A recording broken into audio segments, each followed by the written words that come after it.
mi trovavo a Roma e a un certo punto stavo alla fermata dell'autobus e passa una vettura che schiaccia un gattino, un gatto.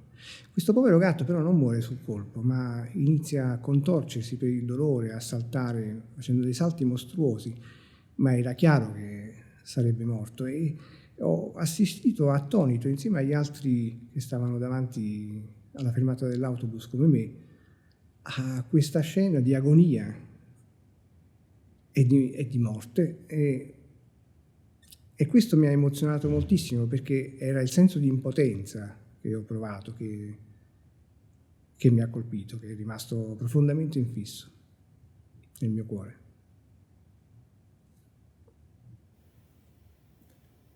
Un gioco, possiamo chiamarlo così, che io trovo divertente, che poi capisco che è divertente solo per me, però mi intrattiene, è voler sensibilizzare gli altri sulla morte.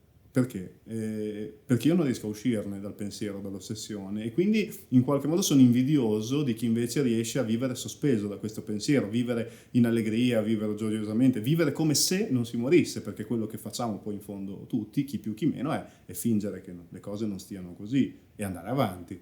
È brutto da dire, però un po' questa cosa io provo una invidia reale verso chi riesce a vivere. Quindi quando io riscontro e vedo questa gioia nel cuore, io faccio questo gioco. Prendo l'orologio e dico, ma tu ti rendi conto che anche in questo preciso momento in cui noi stiamo parlando qualcuno sta morendo? Poi mi fermo, con un piccolo suspense, guardo l'orologio e faccio, ecco, adesso un altro. E così lo faccio costantemente finché la persona che ho di fronte o comincia a offendermi, proprio a trattarmi male, o se ne va. La morte non fa paura, dà fastidio perché pensiamo sempre di poter avere tante cose ancora da dire, da produrre, da lasciare in eredità. E in effetti l'eredità forse maggiormente rilevante è il ricordo, è l'essere ricordati per le nostre opere, per quel che abbiamo fatto e per quel che abbiamo lasciato. Certo, sarebbe bello poter varcare la soglia e tornare indietro a raccontare quel che succede, ma forse l'ultimo atto della nostra vita potrebbe anche essere l'atto che rende unica e completa tutta l'esistenza precedente.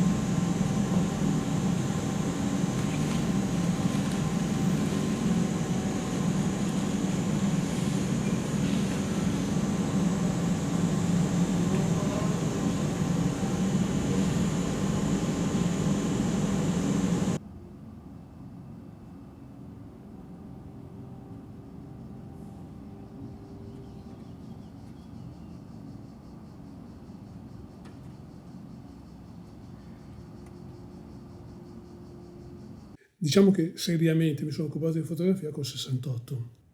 Prima facevo foto di genere e poi ho cominciato a finalizzare i miei servizi, a creare dei veri e propri reportage, ed erano tutti reportage sociali, cioè dove c'era qualcosa di storto, delle storture sociali, c'ero io. E un bel giorno a riunione in redazione si è deciso di fare un numero monografico dedicato alla fotografia criminale. Per circa un anno ho lavorato all'interno del Lombroso, ho fatto le mie ricerche storiche e ho scoperto che il materiale conservato a Lombroso era materiale mummificato, in parte sotto formalina o altri conservanti. E nella mia ignoranza, ho colmato parzialmente la mia ignoranza, scoprendo che la pratica era assai diffusa soprattutto in Italia, ma comunque in genere in Europa, a partire addirittura dal Medioevo. E poi casualmente mi sono imbattuto in Gorini, che guarda caso era vicino a me, cioè Lodi non è lontano non era lontano dai miei centri operativi. Gorini era un nome che mi rimbalzava continuamente nella testa. Non potevo farne meno perché avevo scoperto che Gorini era andato oltre la mummificazione del corpo, cioè oltre gli egizi, oltre i metodi egiziani delle mummie, oltre la conservazione normale sotto cera, sotto altre forme, ed era arrivata alla scoperta del fossile.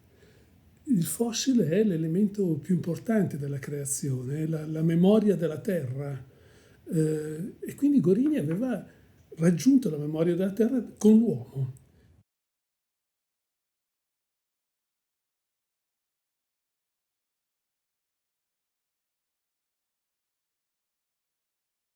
Lodi era una cittadina pacifica, tranquilla, ordinata, bellissima, molto riservata, terribilmente riservata. Cioè ogni volta che chiedevo informazioni ricevevo persone, mi guardavano, mi trattavano bene, erano cortesi, ma su Gorini non parlavano, non dicevano. Se devo pensare, far mente locale a Lodi, per me Lodi è una chiave.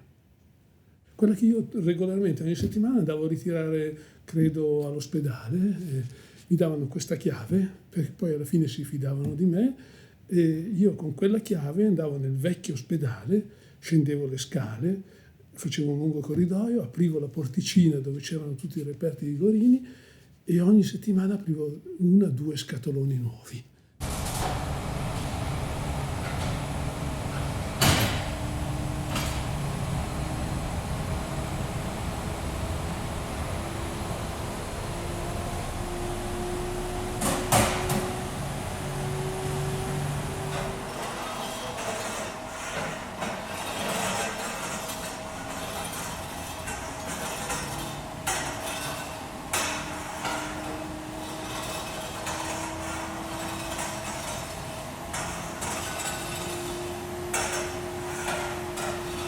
Alla fine, nell'ultima stanza, ho visto 2 letti coperti da lenzuolo bianco d'ordinanza, ma non erano 2 letti normali, erano 2 letti da obitorio, da analisi autoptica, con tanto di scolasangue dell'Ottocento. Alzo lievemente uno dei lenzuoli bianchi e vedo che sotto c'è il cadavere tutto butterato, conservato e assolutamente pietrificato. E poi accanto a queste 2 statue, 2 cadaveri, 2 reperti, non so come chiamarli, in questo locale umidissimo c'era una valanga di scatoloni sigillati. Scusatemi, viene da ridere. A quel punto ne ho aperto uno. Ci sarà il materiale del Gorini, ci sarà della documentazione? No. Il primo scatolone aperto era questo. Ecco, questo ho aperto lo scatolone. C'erano circa una ventina di teste cionche tagliate. E a quel punto ho deciso che dovevo fotografare. Ci ho messo le mani. Mi ricordo che ho preso la prima testa per i capelli, l'ho sollevata, ci siamo guardati e poi l'ho messa su un tavolino, ma non potevo fotografarlo, per cui ho rubato il lenzuolo a un cadavere. Ho costruito un fondo infinitesimale, ci ho appoggiato la mia testina e ho cercato la miglior luce possibile per fotografarla. Quello di Gorini è stata un'esperienza incredibile. Io ho amato Gorini alla fine. Non potevo non amarlo perché è un personaggio tenerissimo, dolcissimo. È vero, può sembrare un necrofilo, in parte credo che lo fosse, però anche nella necrofilia, non vorrei essere preso per un deviato, ma c'è un aspetto di tenerezza che non va tralasciato. Gorini amava i suoi morticini. No, non credo. No. Cioè andrò a vederli, sì, come ho visto quelli di Pavia, di Antonio Scarpa, eccetera, senza alcuna emozione. ma con quelli potrei avere delle emozioni invece, perché non posso dimenticare che una parte del suo DNA è nei miei figli. Cioè Gorini in una lettera, non ricordo più quale, sono passati 40 anni, perché avevo trovato anche le lettere di Gorini, diceva una cosa: io lavoro, vado a braccia, lavoro sul materiale più nobile che esista, il corpo umano. L'artista lavora sull'idea del corpo, io lavoro sul corpo. Quindi io sono l'artista, non gli altri. Sì, Gorini considerava il corpo umano materiale. Anch'io che sono medico lo posso considerare tale, ma solo se è un materiale senza viventi che lo amano. Allora è tutta un'altra cosa. Voglio dire, un morto non soffre, lo sappiamo bene, ma un morto è stato amato, ha avuto qualcuno che pensava a lui, ha avuto... È da questa parte di vita che può farci pena. Quando è morto certamente non più. Ecco, quello che non vedo in Gorini è un continuum con la vita. Vede la morte come fosse un materiale su cui lavorare, ecco, né più né meno. Questo è inquietante. I morti di Gorini sono dei poveri disgraziati morti all'ospedale che nessuno aveva rivendicato e che passavano addirittura con una porticina diretta dalla camera mortuaria al suo sgabuzzino, dove lui ne prendeva possesso. Anzi, c'è una nota da qualche parte che ho letto sua, dice: ero fortunato perché ne potevo avere molti, ma erano molti poveri disgraziati che non hanno avuto neanche una sepoltura. Ritiene che quella possa essere un'esposizione addirittura da chiudere al pubblico? Come quella della tortura, sì, lo penso.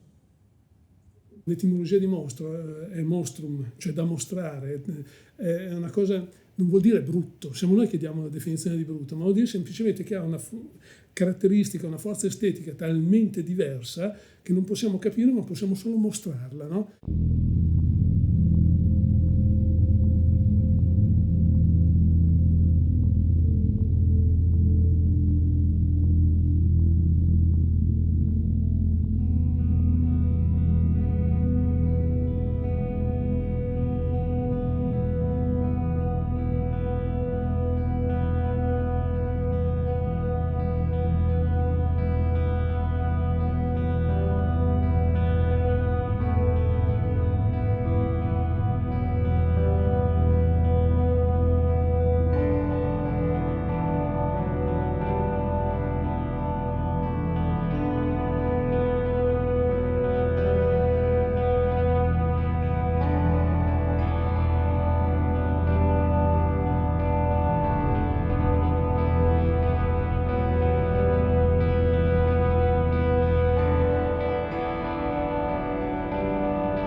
mi pone domande questo suo lutto precoce, quando lui perse il padre. Cioè, mi chiedo se quella fotografia di una morte accaduta quando non doveva accadere, sono le cattive morti, gli storici le chiamano le cattive morti, se non abbia costituito una sorta di ossessione, al punto da voler riprodurre attraverso dei corpi pietrificati, colti nell'istante della morte, quell'immagine che tante volte, consciamente o inconsciamente, deve averlo interrogato, no? Fino a cercare, ma qui però si fa una lettura, come dire, forse un po' disinvolta, cercare nella cremazione un modo per distruggere definitivamente quella materialità di quell'immagine che lo perturbava. Ha amato talmente tanto il padre che non si è mai separato dal teschio del padre. Sì, lo so, è una cosa mostruosa questa, no? Però io la trovo come una cosa dolce, cioè una prova di grande umanità. Il teschio del padre esiste ancora, che io sappia, forse no, non lo so, ma le mie memorie sono ferme 40 anni fa, era conservato, l'aveva donato in morte all'Università di Pavia. Certo, uno che conserva sulle sue scrivanie il teschio del padre è un personaggio particolare, che forse crede anche nella magia, nella possibilità di avere un rapporto diretto con l'aldilà.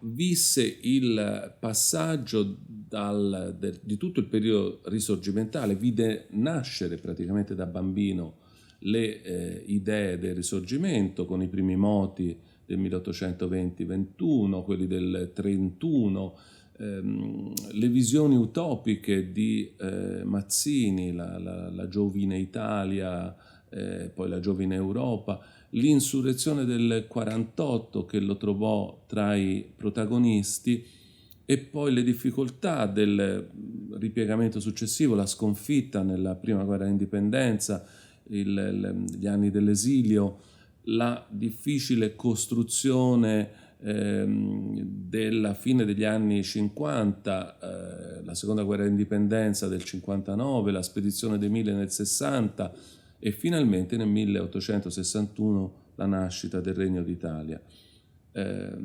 Fu un protagonista nel mondo della scienza e di alcuni ritrovati tecnici nell'ultimo ventennio della sua vita, quando si trovò a condividere il destino di una parte di quei democratici che avevano fatto il Risorgimento, ma che si trovarono adesso su posizioni di minoranza.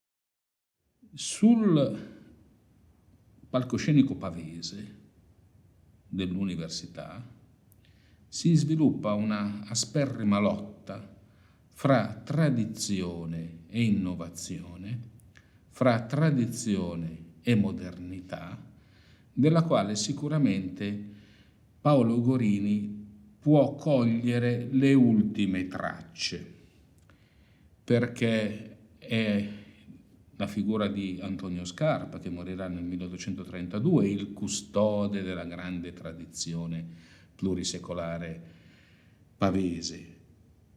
I colleghi, i professori che verranno più tardi invece saranno improntati a caratteristiche diverse di modernità. Quindi il ruolo centrale dell'Università degli Studi di Pavia, almeno nella prima parte del secolo, è ancora fondamentale. Non a caso Paolo Gorini nel 1844, quando deve validare i suoi preparati anatomici, si rivolge alla facoltà dell'Ateneo Pavese, che non era un organismo simile a quello della facoltà dei tempi recenti, ma era l'organo generale che comprendeva tutti coloro che fossero interessati all'ambito sanitario, quindi medici, chirurghi, professori, ma anche avvocati, igienisti, veterinari, farmacisti e quant'altro, organo che poteva validare dal punto di vista accademico le sue ricerche scientifiche.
Con Antonio Scarpa a Pavia si diffonde una sorta di ossessione del preparato anatomico. Vi era proprio la caccia al preparato anatomico che fosse esemplificativo e anche esornativo. Vi è quindi a Pavia proprio questo atteggiamento di grande passione per il corpo. Questo evidentemente si accompagna anche in un qualche modo ad una desacralizzazione del corpo, in un qualche modo appunto. E come conseguenza poi ulteriore vi è questa comunanza, questa vicinanza, questo sentire la presenza del preparato anatomico che tutti gli studenti di medicina di Pavia sentivano, perché tutti gli studenti di medicina partecipavano alle dissezioni anatomiche. Era considerata veramente come una fase fondamentale nella formazione, nella preparazione del medico. La scienza si sta trasformando così come la società si sta trasformando. Non a caso Camillo Golgi ricorderà il periodo del Risorgimento come una sorta di evoluzione scientifica della società. È la scienza che sta alla base del progresso scientifico, progresso anche sociale.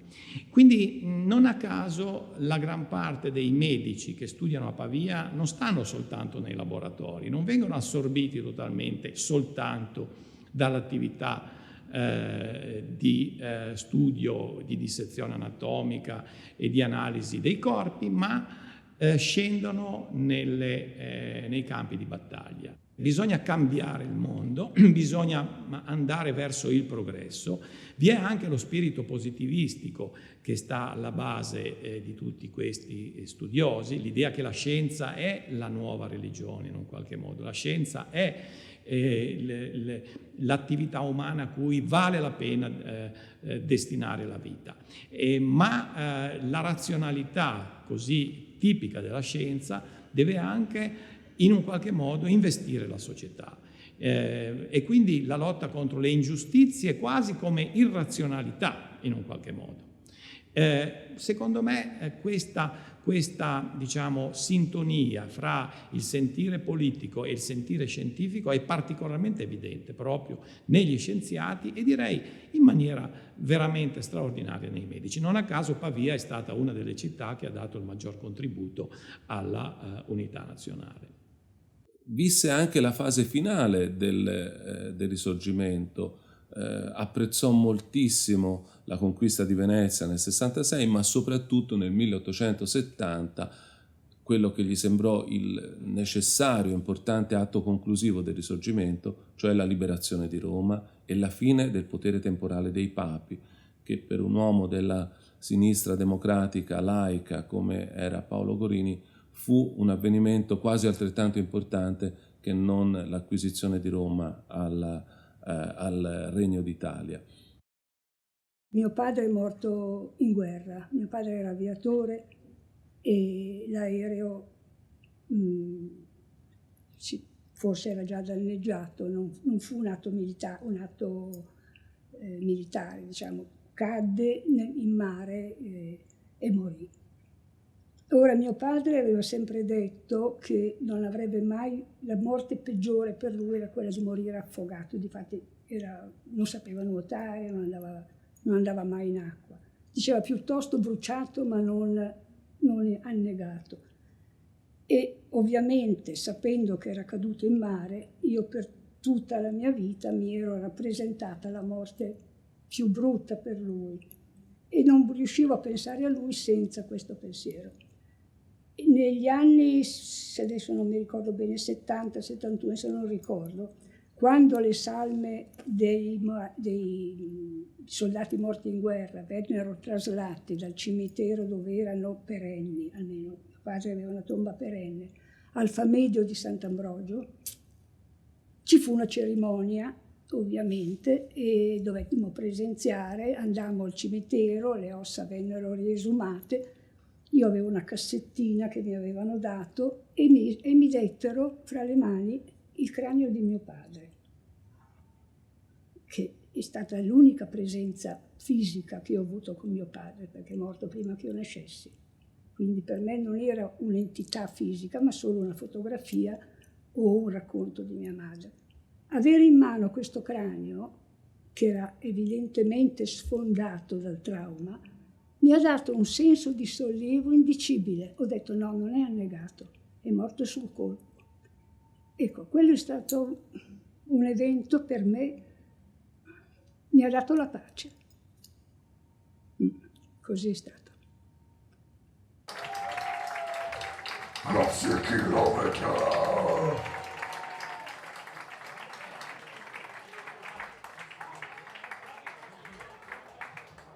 Post mortem transfiguration.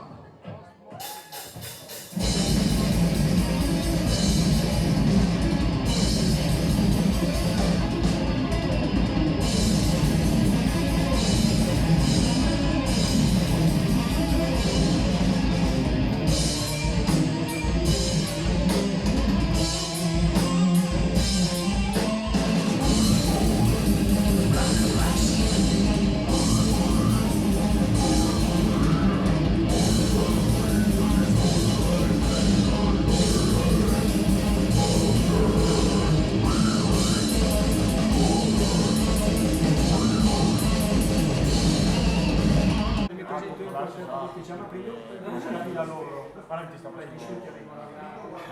Sulla parte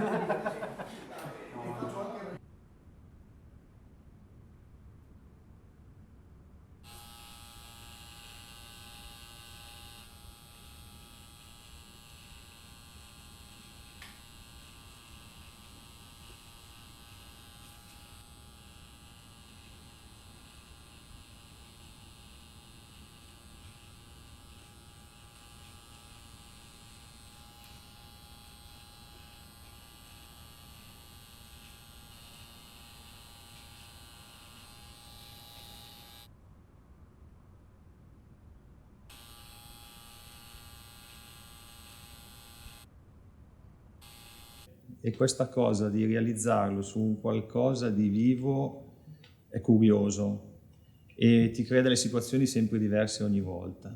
Non è come lavorare su una tela, si lavora su una pelle che è una parte importante di una persona.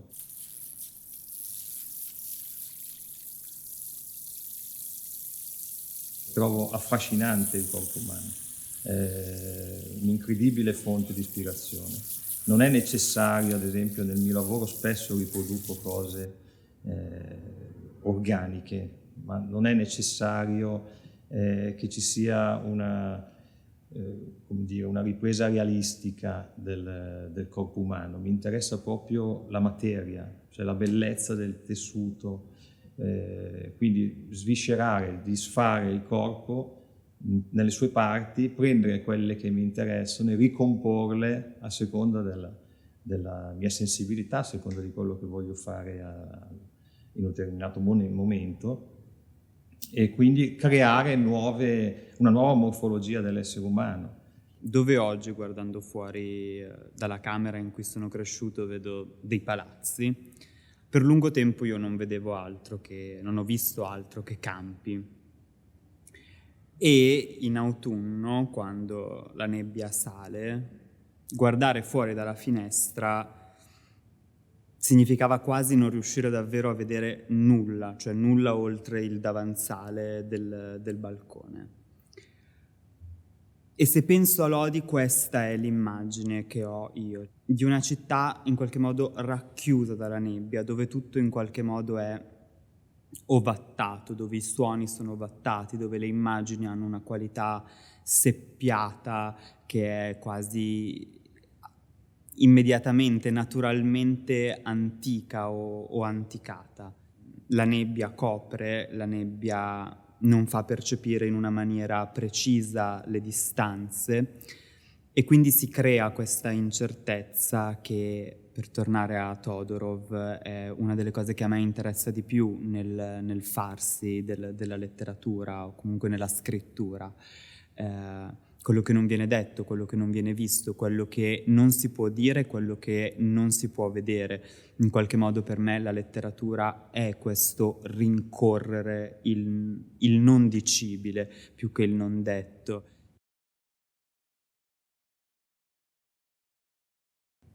Io sono molto attratto in genere da un certo tipo di letteratura, un certo tipo di cinema, e quindi una figura come Paolo Gorini non può non affascinarmi. Cioè io mi immagino una Lodi nell'Ottocento, nella nebbia, di notte, in piazza San Francesco, questa figura un po' scarna, con tuba, cappotto, che attraversa la piazza trasportandosi un cadavere. Cioè è chiaro che la mia fantasia non può non essere appagata. La gente a Lodi giudica molto e teme questa cosa. Io mi ricordo, ad esempio, quando ero ragazzino, le prime volte che uscivo con i compagni, noi avevamo una compagnia un po', alternativa. Tutte le nostre mamme la cosa che dicevano sempre era: chissà cosa penserà la gente.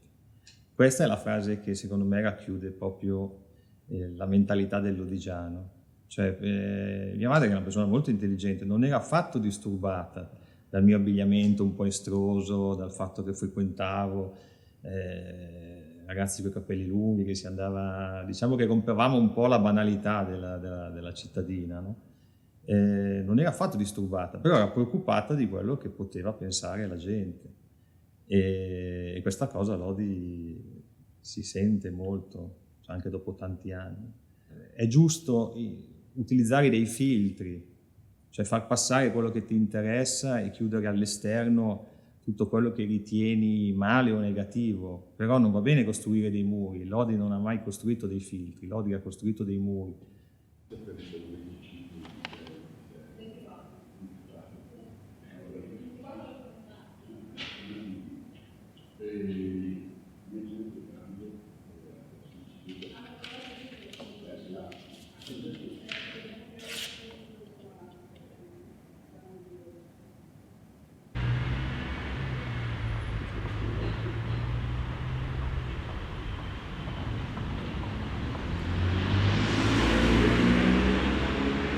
Improvvisamente Lodi e il territorio di Lodi è in grado di diventare la Londra dell'800, The Great Smoke di Dickens, dove la nebbia rende impossibile vedere qualsiasi cosa, e dopo un mese Lodi è in grado di essere invece una palude della Louisiana.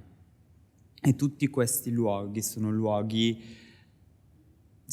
dell'immaginario. In questa pianura c'è qualcosa di inafferrabile e sfuggente, di nebbioso e nebuloso, di effimero, che la rende anche perpetuamente diversa e ha una sensibilità particolare, come può essere la mia, appunto nutrita di certe letture, di certi film, di certi autori.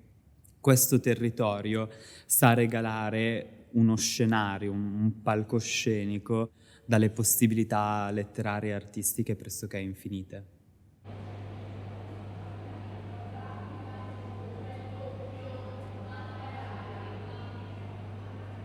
Che poi in realtà non è la UPAC, è una nomenclatura che si chiama CA.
Questo consente di sgombrare il campo, a mio modo di vedere, da un concetto che è estremamente comune, cioè quello di identificare Paolo Gorini come un pietrificatore. Dico subito che per me Paolo Gorini non è e non fu un pietrificatore, non è nemmeno lontanamente paragonabile a Segato, non è lontanamente paragonabile ai Fisiomarini, non è lontanamente paragonabile agli altri, quelli sì, pietrificatori, perché lui partiva da presupposti diversi. Le sue preparazioni anatomiche erano inizialmente destinate alla conservazione degli alimenti, alla conservazione delle carni, a poter prendere un pezzo di manzo, di lesso, e conservarlo e dopo un anno poterlo cuocere e avere un brodo organoletticamente valido. Detto questo, poi, bisogna anche calarsi nella contemporaneità. E dove siamo oggi? Siamo in un mondo in cui la tecnologia, la medicina, la genetica e altre tecniche stanno rivoluzionando il rapporto con il corpo che non è più in vita. Pensiamo per esempio al fatto che è possibile sequenziare il genoma di uomini morti migliaia o decine di migliaia di anni fa. Addirittura recentemente è stato sequenziato l'intero genoma del Neanderthal. La genetica in prospettiva ci dice che ciò che oggi sembra apparentemente morto forse potrebbe addirittura non esserlo o rivivere in qualche misura, perché il codice, la decodifica, la trasformazione di qualcosa che è tangibile, la carne, il sangue, le ossa, in qualcos'altro che è l'informazione, suggerisce il fatto che l'informazione possa, chissà, un giorno essere poi ritrasformata in qualche cosa di tangibile. Quindi ecco che il corpo umano non è mai privo di una sua vita o vitalità. E in più oggi c'è un movimento di pensiero e anche un'organizzazione che si occupa della conservazione dei corpi di persone defunte in vista di una risurrezione. No, già negli anni 60 questo si incarnò nella Alcor, una società che ibernava, ma il termine ibernazione non è corretto, che praticava la criogenesi sui corpi di persone decedute, nella speranza che in futuro, fra 10, 100, 200 anni, la scienza, la medicina, la tecnologia di là da venire possa risvegliare questi corpi e addirittura donare giovinezza, vigore e vita e salute e forse appunto anche una speranza di vita inimmaginabile, se non addirittura senza fine. Ora, può darsi che siano fantasie fantascientifiche, ma è un fatto reale, perché sono tantissime le persone che, disponendo dei capitali adeguati, scelgono appunto questo trattamento post mortem. Quindi la resurrezione, che era ed è per miliardi di esseri umani un'idea, un concetto di carattere religioso e spirituale, entra di diritto nel mondo invece materiale. Ed ecco quindi che come si fa a pensare al corpo trattato, anche questi sono corpi trattati, no? Come a qualche cosa che non appartenga più a nessuno?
Nel 1851 fu pubblicato un poderoso volume di Paolo Gorini sull'origine delle montagne e dei vulcani.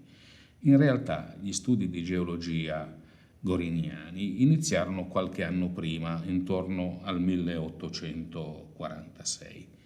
Sembra quasi che gli studi di geologia intervengano come una cesura nei confronti degli studi sulla conservazione delle sostanze alimentari e delle preparazioni anatomiche.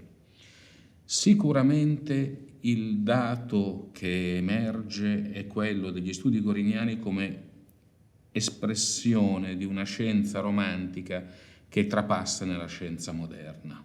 Questi studi furono completamente avversati dalla componente accademica del tempo, ma non è, a mio modo di vedere, interessante stabilire se, come, quando e perché questi studi che si ripromettevano di ricostruire artificialmente la formazione delle montagne e dei vulcani fossero validi o non validi. Possiamo ricordare che le nostre incrollabili certezze scientifiche sulle quali fondiamo la nostra attività, fra pochi mesi, fra pochi anni, fra pochi decenni, verranno messe nell'apparato dei ferri vecchi, e quindi non è questo il problema fondamentale. A mio modo di vedere, la validità di questi studi goriniani stanno nella ricerca di una legge universale che regoli l'universo. E in questo contesto, seppur in maniera ingenua, vogliamo definirla romantica, vogliamo definirla, questi studi avevano una loro logica e una loro validità. Cosa è più al limite della morte? Probabilmente solo ciò che ha a che fare con la vita, cioè la sessualità e la nascita, e tutto quello che ne consegue. Ma appunto sono le due forze, vita e morte, generazione e corruzione, produttività e decadenza, decadimento, che più di tutte contengono questa pericolosità, questo rapporto con l'alterità, con l'altro, con l'oltre il limite. Quindi queste forze devono essere contenute, ecco perciò l'interdizione, no?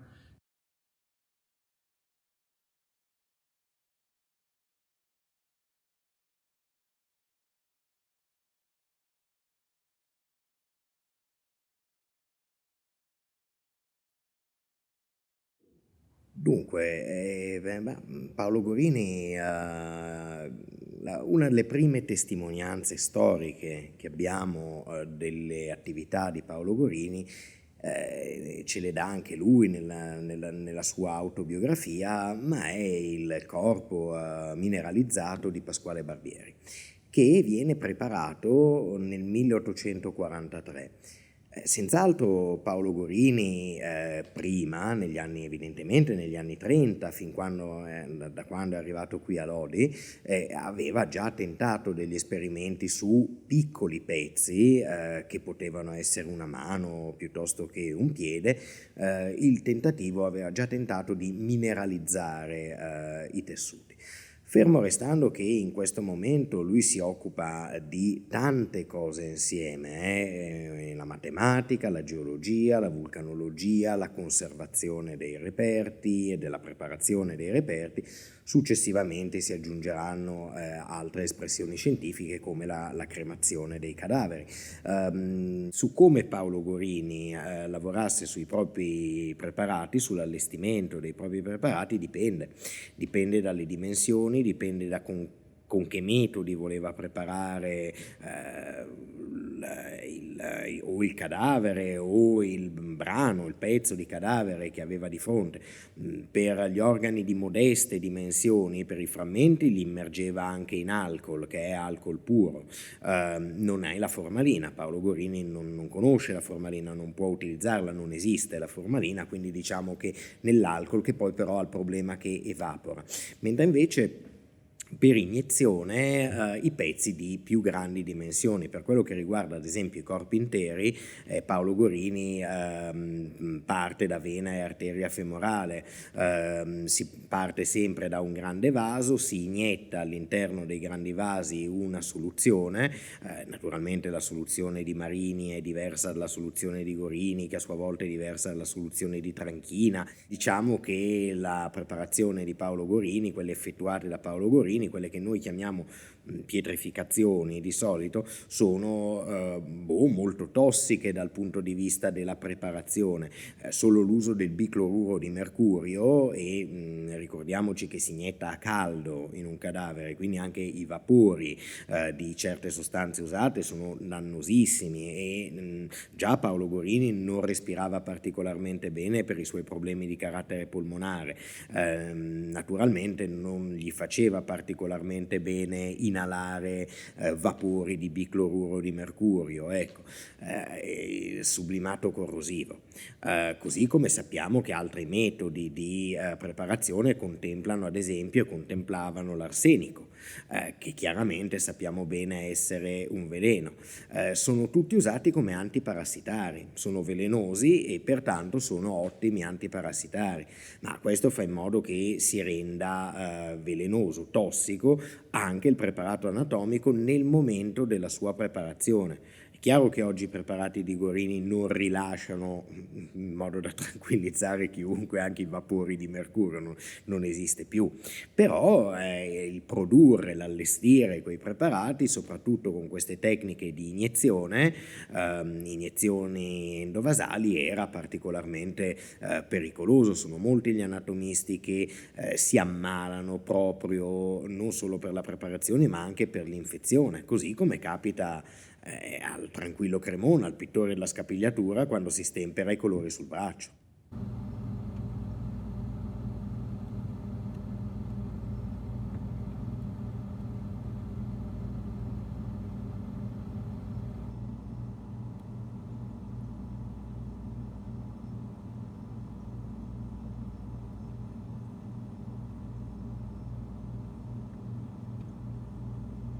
Su come facesse gli esperimenti, qualsiasi tipo di esperimento, lì ci sarebbe moltissimo da dire.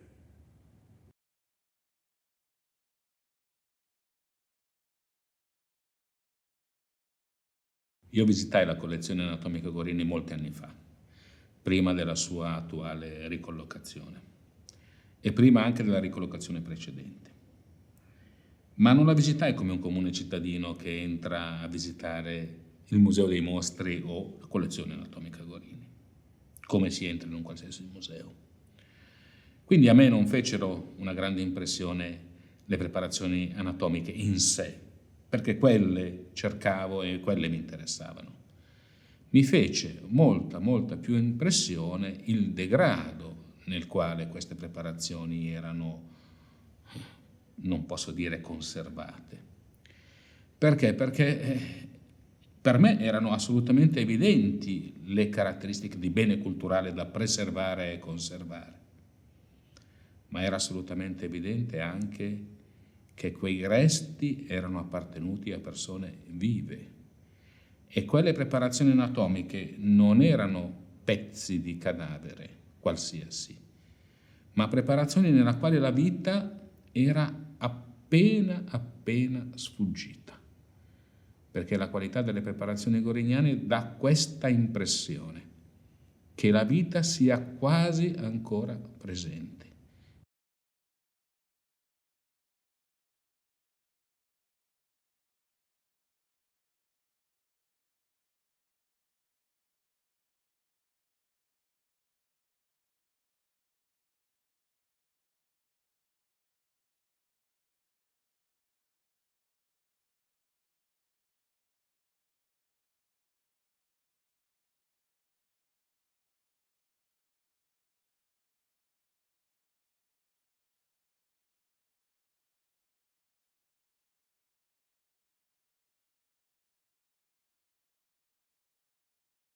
La collezione anatomica allestita da Paolo Gorini è una collezione scientifica e su questo bisogna essere molto chiari.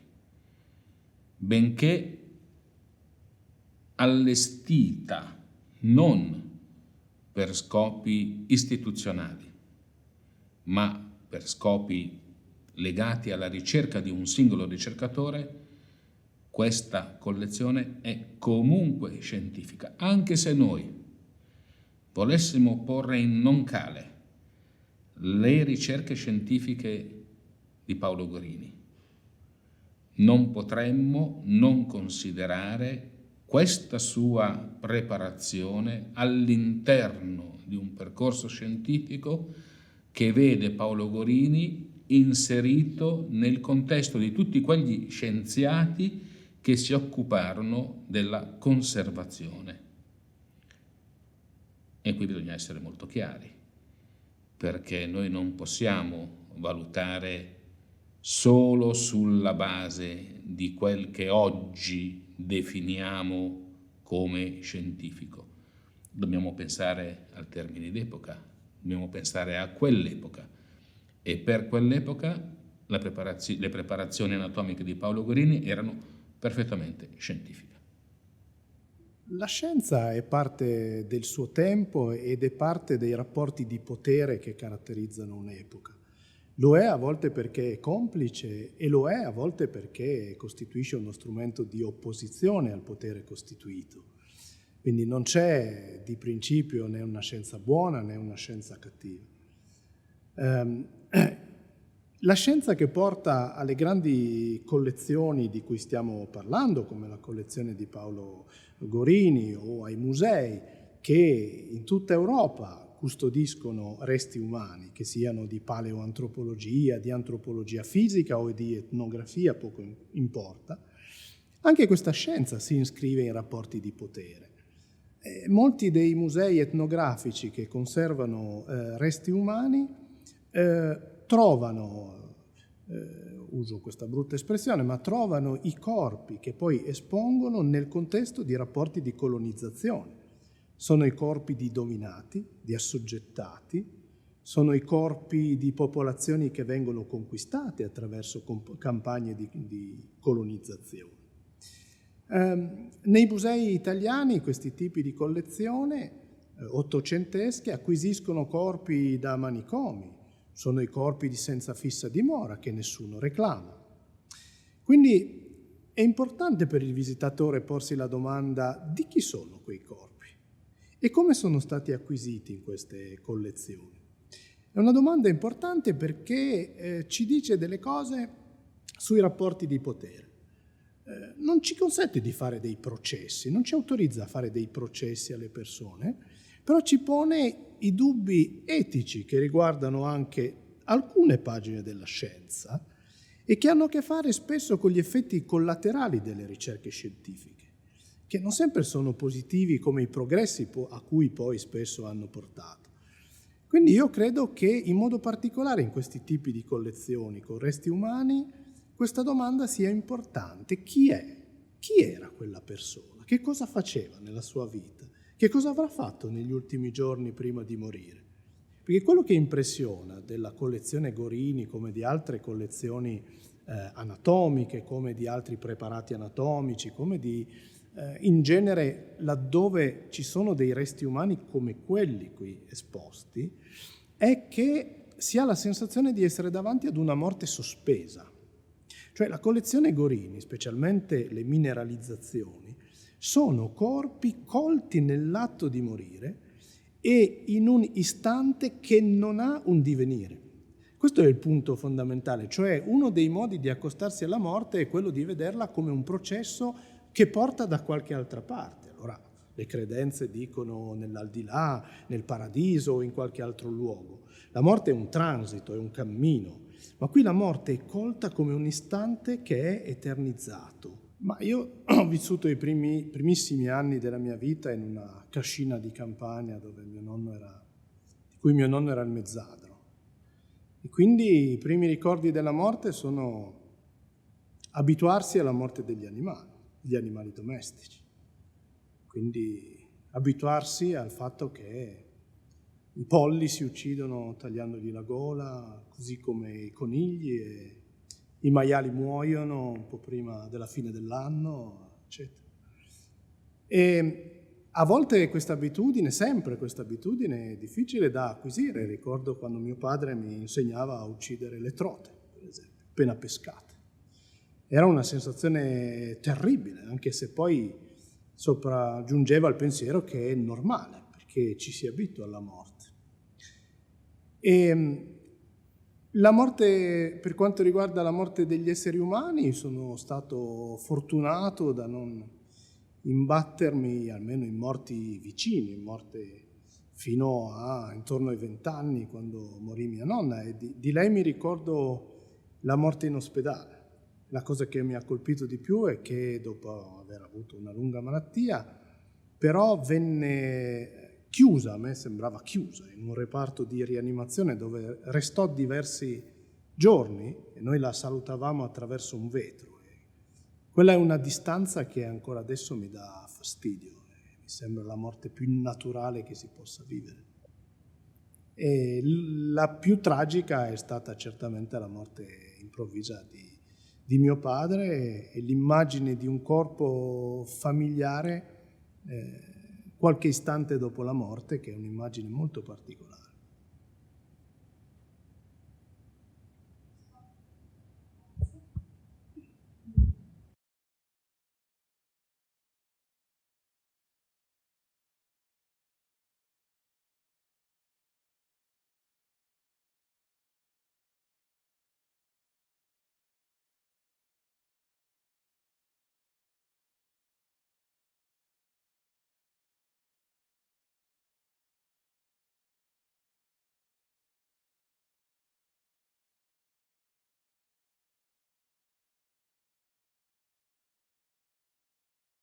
Io sono nato in una piccola parrocchia di periferia, allora perlomeno di periferia, oggi le cose sono diverse, di Reggio Emilia, e ricordo appunto mia mamma che mi accompagnò a questo cimitero in cui erano sepolti i morti di famiglia.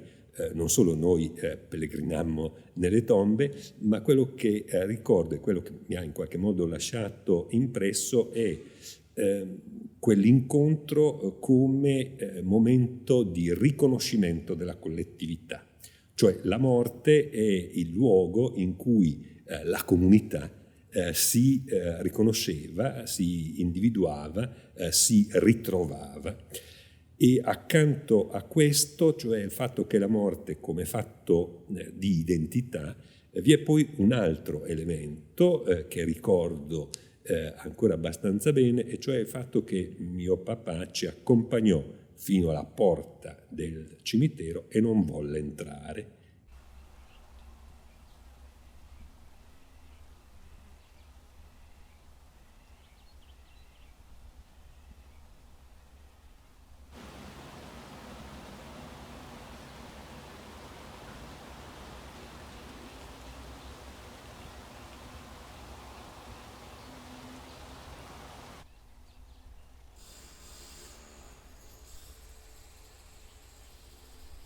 Ma anche qualche cosa di più, ed è forse questo che determina in modo più rilevante l'atteggiamento di contrapposizione della Chiesa alla religione della patria, alla religione della nazione, e cioè il fatto che la pietrificazione dei corpi, la mummificazione dei corpi, la imbalsamazione dei corpi di coloro che avevano rappresentato le idee simbolo della unità nazionale stavano a significare che la patria era perpetua.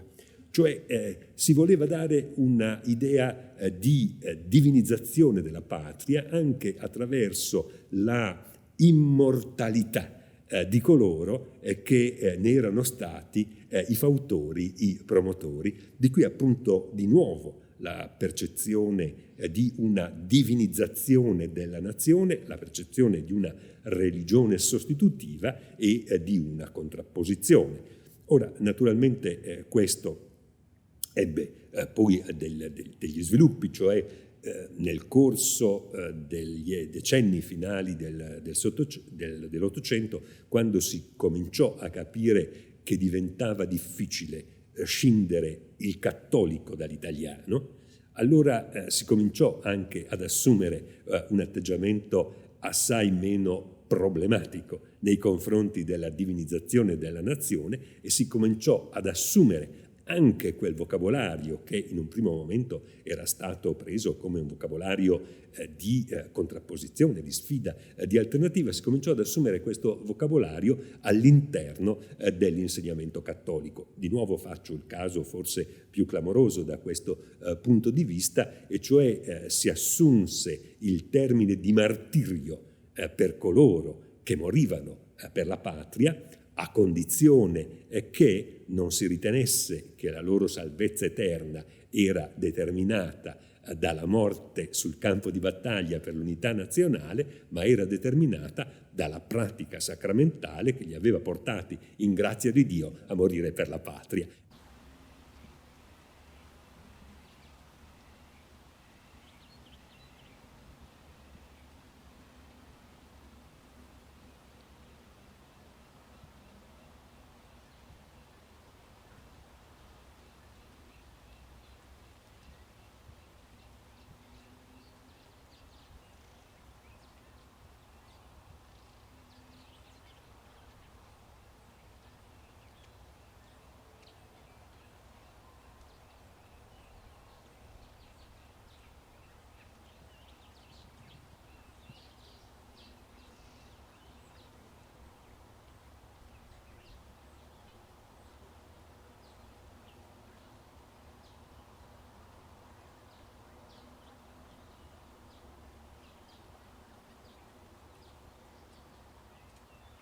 Mazzini morì a Pisa il 10 marzo 1872.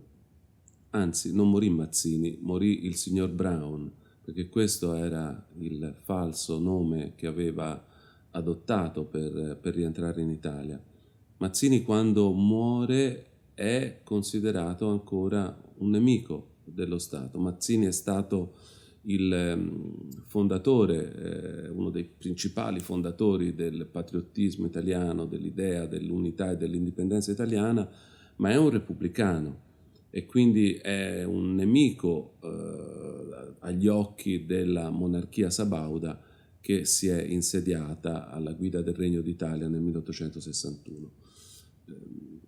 Muore in una casa che è la casa della famiglia Nathan Rosselli, ebraica, nella quale convergono subito alcuni dei suoi seguaci più fedeli.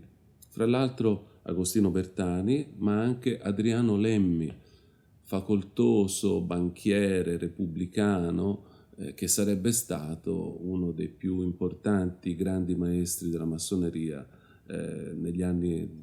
nella parte finale dell'Ottocento.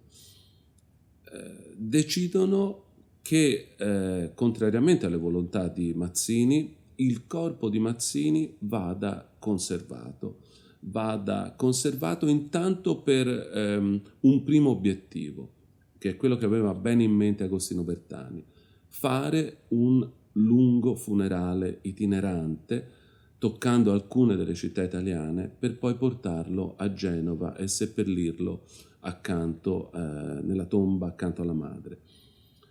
Fare cioè del suo funerale un momento politico, un momento di affermazione dell'identità politica repubblicana.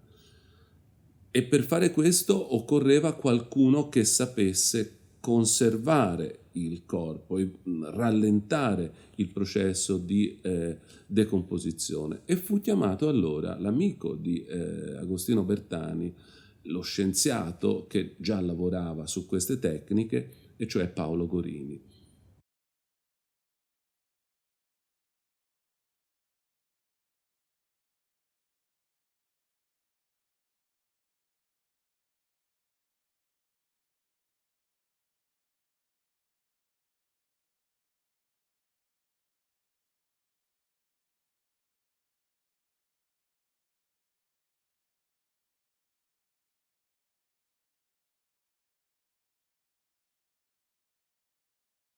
Il procedimento, come dire, andò in porto, anche se non ottenne esattamente gli esiti sperati, però consentì di effettuare questo funerale, che non si concluse però con l'inumazione, perché Bertani e gli altri leader repubblicani decisero di affidare a Gorini la vera e propria pietrificazione del cadavere, un procedimento che richiedeva mesi e mesi di lavoro, e rimandando l'ostensione della salma imbalsamata di Mazzini al primo anniversario della morte.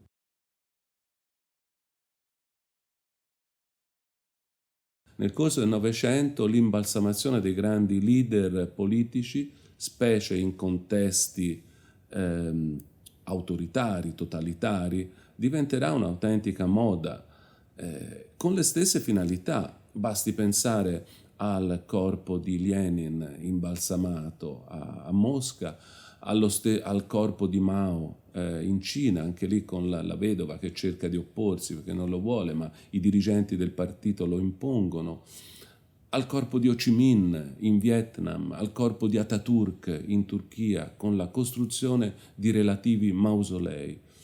Ma lo stesso corpo di Mazzini non sarebbe stato lasciato in pace nemmeno dopo l'inumazione accanto alla madre, perché nel 1946, a distanza di tanto tempo, dopo la vittoria della Repubblica nel referendum istituzionale del 2 giugno, qualcuno si sarebbe ricordato che a Staglieno giaceva il corpo imbalsamato del principale simbolo dell'idea repubblicana in Italia.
Io come segretario della società di cremazione, che è un ente morale pavese, dovevo, come ogni membro del Consiglio, andare a raccogliere le ceneri di coloro che venivano cremati.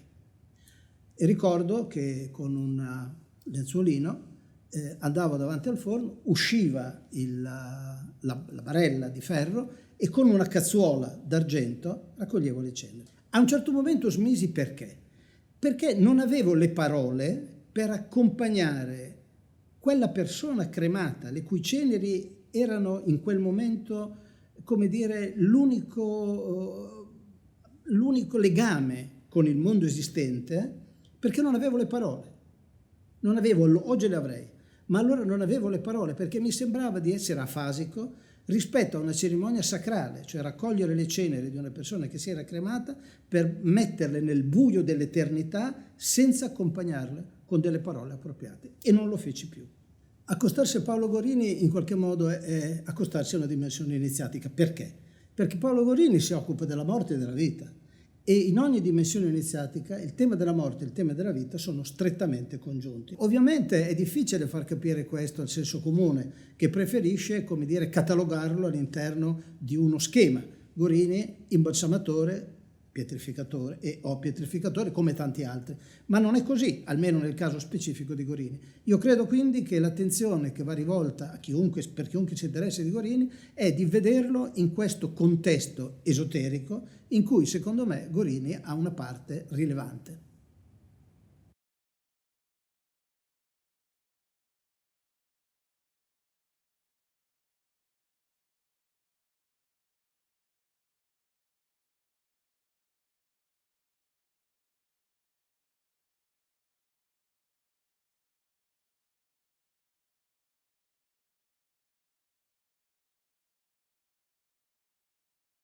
I presupposti sui quali si fonda la cremazione moderna sono stretta emanazione del movimento medico e igienistico, almeno nelle sue prime definizioni.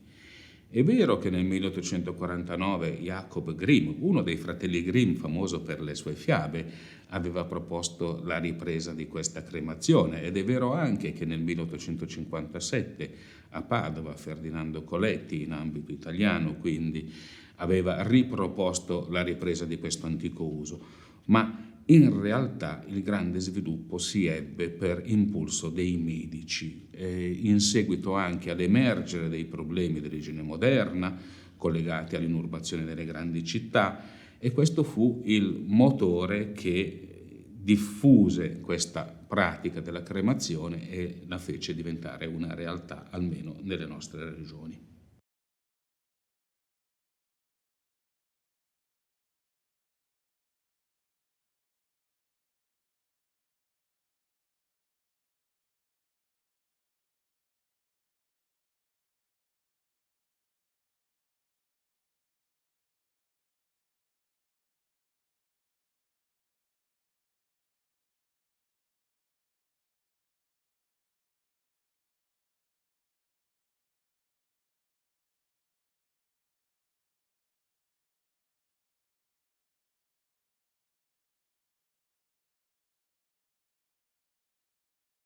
La massoneria nel secondo Ottocento italiano ebbe una spiccata connotazione laica e anticlericale e individuò nel mondo della scienza, nel mondo del positivismo, dell'evoluzionismo, nelle università e specialmente nel mondo medico alcuni dei suoi interlocutori più importanti.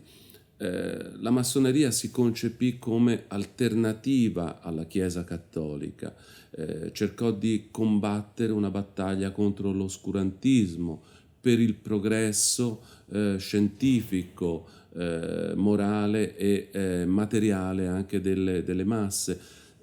E quindi ci furono specialmente molti medici che appartennero alla massoneria e che in alcuni casi ebbero anche un ruolo politico importante. Uno dei più noti è Agostino Bertani, medico milanese che fu il fondatore in pratica del Partito Radicale, della democrazia di matrice garibaldina, ma molti altri se ne potrebbero ricordare, da Malachia De Christoforis a Gaetano Pini, che ebbero un ruolo importante nella costruzione di ospedali, nella diffusione della medicina a vantaggio anche delle classi popolari. È molto diffusa l'ipotesi, che io assolutamente non condivido, della libera moratoria come una specie di associazione.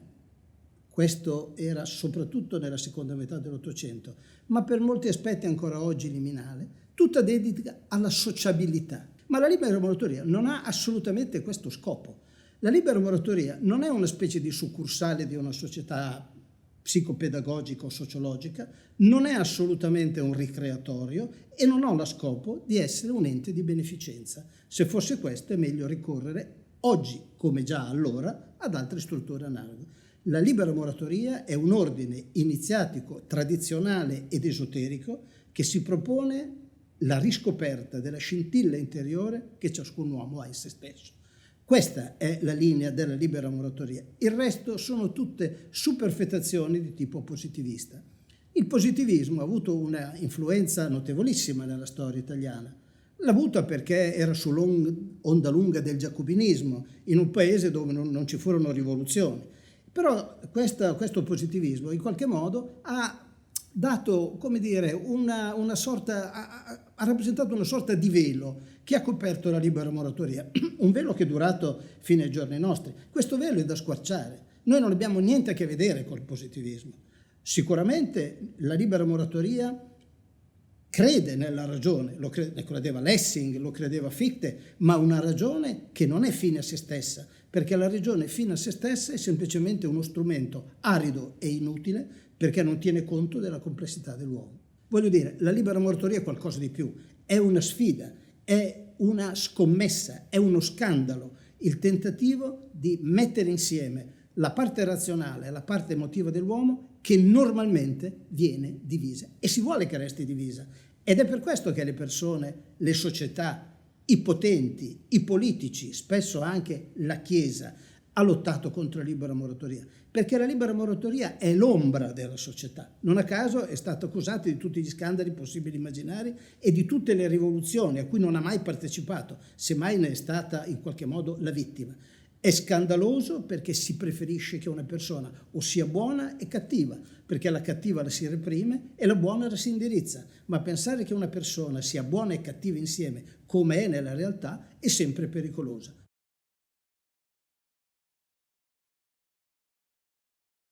Perché la cremazione ha un valore simbolico, è il fuoco, non è semplicemente il sottrarre ai vermi divoratori come tanta bassa polemica facevano nell'Ottocento, che non vuol dire niente, perché anche i vermi fanno parte della vita.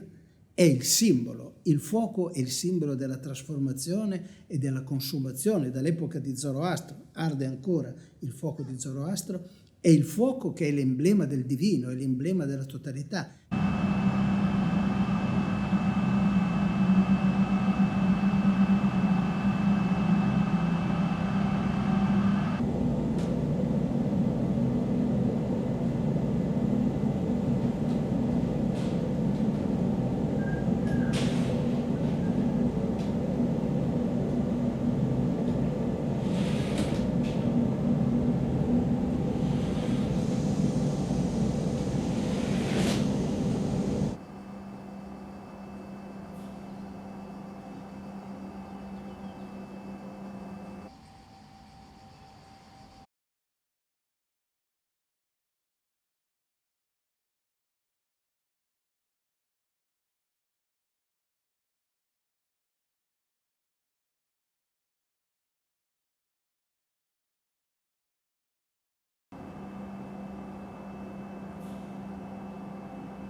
Vermibus erepti puro consumimur igni, in glotte vetitum mens renovata petit.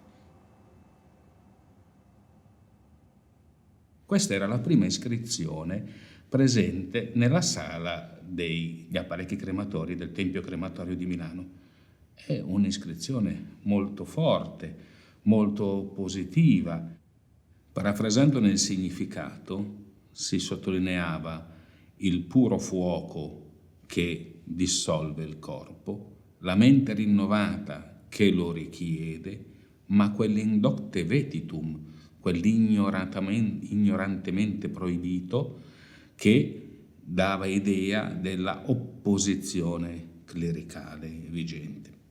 Questa era una posizione molto forte, sicuramente anticlericale, e oggi questo distico non esiste più.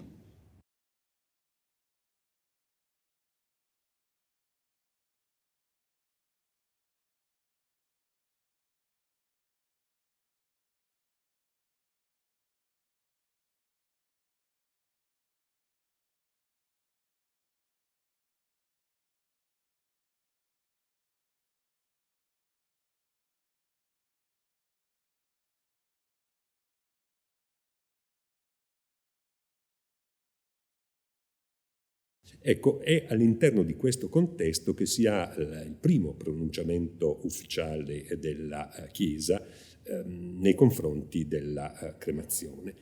In particolare avviene nel 1886 una dichiarazione del Sant'Uffizio in cui si risponde negativamente a due domande che erano state proposte dai vescovi. I vescovi avevano cioè chiesto se era lecito dare il proprio nome alle società cremazioniste che intanto si erano ulteriormente sviluppate e se era lecito ordinare che il proprio corpo o il corpo altrui venisse bruciato dopo la morte. Ad entrambe le questioni il Sant'Uffizio diede una risposta negativa. Non era lecito iscriversi alle società cremazioniste, non era lecito ordinare che il proprio corpo o quello altrui venisse bruciato. Il documento dava anche una spiegazione di questa risposta negativa, e cioè affermava che la pratica era una pratica che si era andata diffondendo allo scopo di combattere la presenza sociale della Chiesa, cancellando una delle forme, cioè quella della inumazione, che era profondamente legata non solo alla tradizione cristiana, ma alla società cristiana. Che non vi fosse nessun ostacolo di carattere dottrinale o formale, dimostrato dal fatto che nel corso del tempo la Chiesa non si era opposta a che i cadaveri venissero bruciati, ad esempio al momento delle pestilenze oppure al momento delle guerre. Dunque si trattava proprio di una pia tradizione, un tipo di tradizione che era legata ad una volontà di affermare nella vita collettiva i segni pubblici, i segni socialmente riconosciuti di una presenza cristiana, ed il movimento cremazionista era letto nell'ottica che di fatto molto spesso proponeva di cancellare questi segni in vista di giungere ad una secolarizzazione completa della società.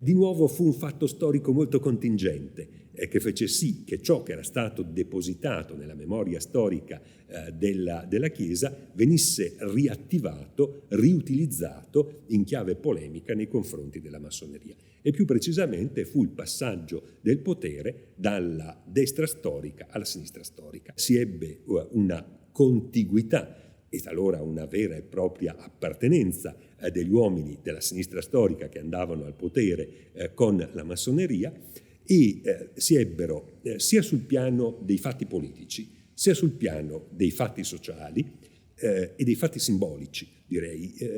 Si ebbero una serie di elementi che vennero letti dalla Chiesa come inequivocabilmente legati al fatto che la massoneria era andata al potere.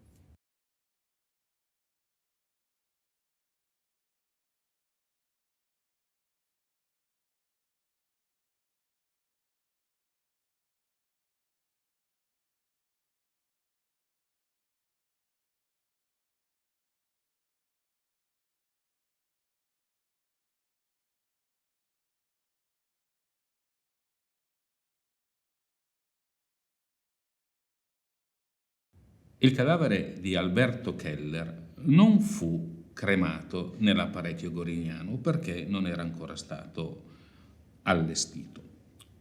L'apparecchio Polli Clericetti, l'area crematoria che per prima fu impiantata nel cimitero monumentale di Milano, nel tempio crematorio del cimitero monumentale di Milano, funzionava con il gas illuminante. In buona sostanza il cadavere era investito da fiamme provenienti da qualche centinaio di becchi di gas illuminante. Ciò rendeva l'apparecchio molto delicato dal punto di vista tecnico e complesso. Bisognava intanto produrre il gas illuminante, bisognava stoccarlo in un gasogeno, bisognava portarlo con apposite condutture all'interno dell'area crematoria e qui poi doveva essere acceso. In realtà questo apparecchio si dimostrò appunto molto delicato, di difficile manutenzione, tanto che solo dopo pochissime cremazioni fu abbandonato. Perché? Perché Paolo Gorini elaborò un apparecchio crematorio, il crematorio lodigiano, così chiamato in onore della città di Lodi che ospitava e sovvenzionava da sempre le ricerche di Gorini, un apparecchio che era completamente diverso, molto più semplice, usava un combustibile più economico, cioè le fascine di legna dolce, ed era basato su un apposito tiraggio, sulla forza di un tiraggio particolare, elaborato in maniera molto semplice da Gorini, che consentiva che il corpo, il cadavere da cremare fosse investito dalle fiamme in maniera subitanea, in maniera molto efficace. Cosa mi ha cambiato? Ha cambiato la vita Gorini perché mi ha portato a una dimensione diversa, cioè già Lombroso mi aveva portato all'interno di una dimensione che non immaginavo. Gorini mi ha portato all'interno, Lombroso mi ha portato all'interno della scienza positiva. Gorini mi ha portato all'interno di un mondo che era l'arte positiva, l'arte nata dal positivismo, se vogliamo. Possiamo chiamarla scapigliatura, possiamo chiamarla fauve, possiamo chiamarla come volete.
quello che penso è che non è la morte in sé ad essere un tabù,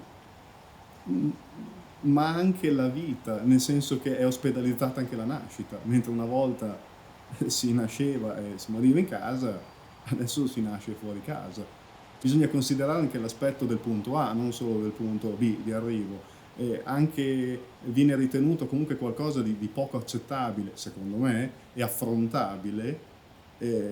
Questa donna che si apre e genera un bambino sanguinolento che il più delle volte si strozza con questo cordone, questo budello orrendo, e immagino che l'odore non sia particolarmente buono, non so se fosse un morto è peggio, però anche un vivo, cioè un neonato aprendo all'interiore della madre non credo sia esattamente migliore di un cadavere, e quindi secondo me è un tabù.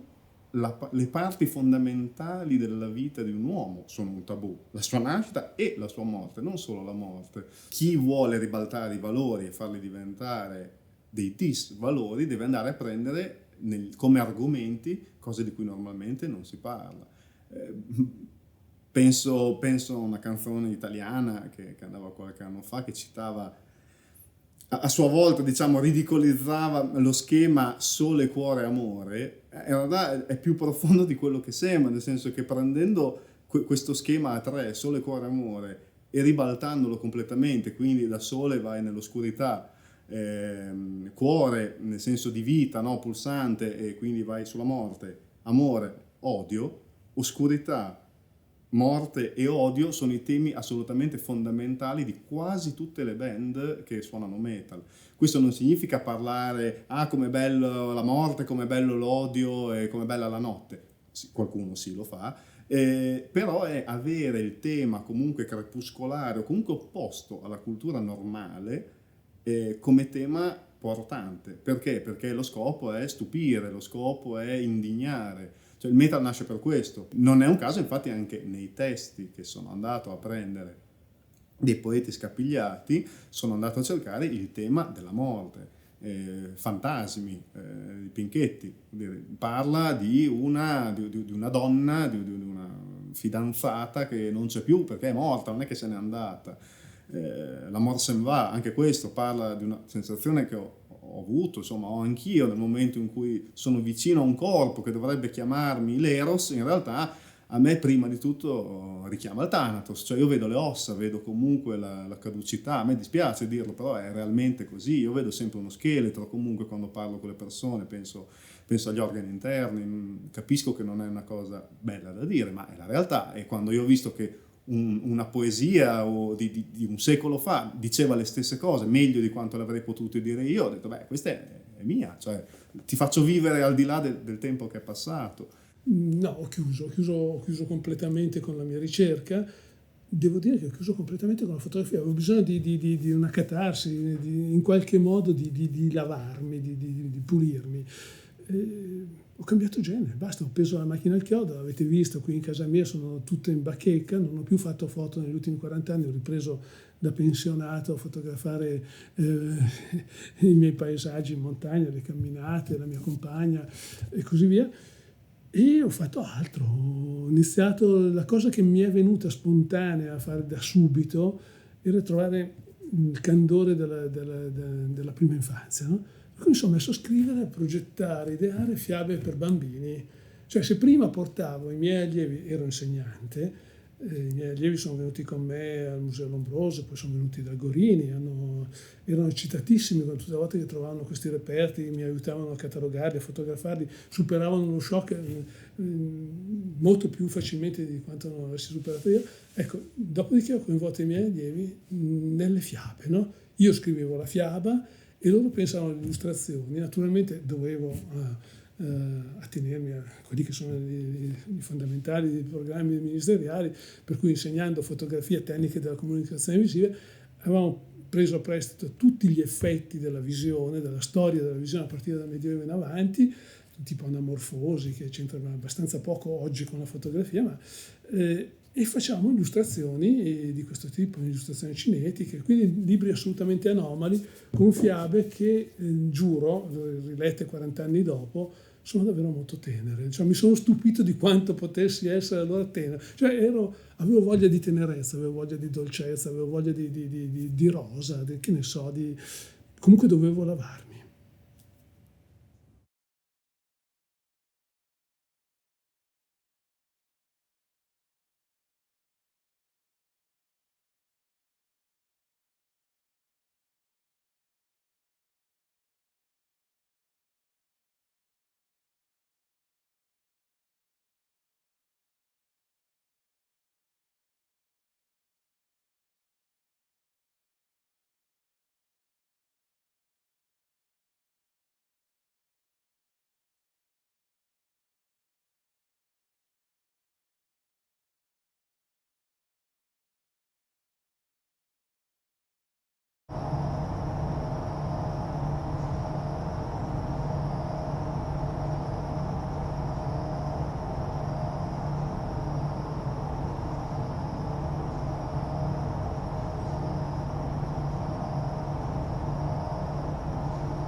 natura, danzano i morti e dormono sotterra.